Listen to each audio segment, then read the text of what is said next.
你快下来呀，别玩了。等下，我先打完这一局，马上就赢了。嗨，小伙伴们，我终于拿到迷你版本的1号掌机了。如果你也对 PT 游戏掌机有兴趣，请不要错过。接下来，麦克就带大家快速了解一下这台最新上市的 YX Player 迷你版。打开包装，首先是掌机本体，入手的第一感觉轻了不少，但还是有些重量的，一会儿咱们称一下。然后是一个100瓦的氮化镓快速充电器和一条充电线，这就是所有的东西了。接下来主机上场，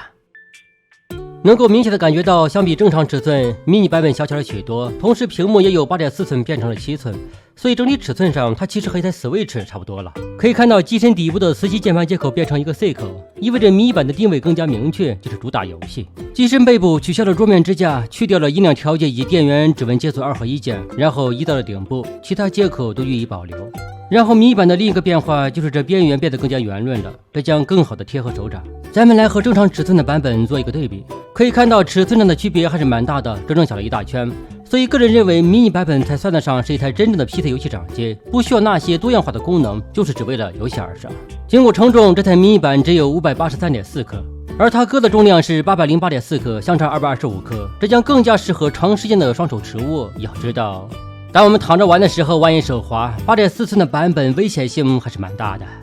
系统方面 ，YX Player 迷你版搭载的是 Win11系统，虽然这系统尚有一些这个那个的不足，但是它的一些新特性很适合玩游戏。配置方面，它搭载的是 i7-1195G7，这块 CPU 性能强悍，并且集成了目前最高规格为96EU版的绿巨和弦，其总体性能已经超越某些入门独显，1080P 下畅玩当前主流的 PT 游戏毫无问题。另外，这台机器的内存为16GB， 固态硬盘为1TB， 很明显这台测试机属于高配。功耗方面，迷你版默认为15瓦，不过据说实际上最高可以开到28瓦，但需要我们自行解锁。解锁方法也很简单，我们开机进入 BIOS， 可以看到它有2个功耗选项，我们修改成想要的功耗，然后 F4 保存即可。但是如此一来肯定会增加耗电量。经过的实际测试，15瓦的功耗其实已经足够我们玩游戏了。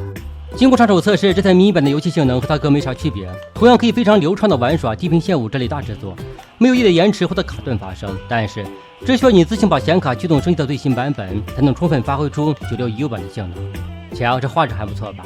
同时游戏过程中机身也没有任何的发热情况发生，虽然尺寸小了，但是散热能力仍然保持优秀。当然主流的 FPS 游戏肯定也毫无问题，基本都可以以60帧稳定运行，你甚至也可以用它玩 CSGO， 不过习惯了鼠标操作，用手柄瞄准打人确实是一件让人牙疼的事情。哦对了，无聊的我还用 Steam 串联玩了一把战地2042，在低画质下就连这款吃硬件的3A 大作都可以流畅运行，所以在游戏性能方面它是找不出什么太大缺点的。当然个人最爱的仍然还是用它玩格斗游戏，我认为格斗游戏才是一台游戏掌机存在的重要意义。减轻了200多克以后，终于可以真正意义上的长时间畅玩了。我试过连续玩了1小时左右，手腕也没有明显的不适，最起码在游戏体验上，我认为这要比8.4寸的版本好得多。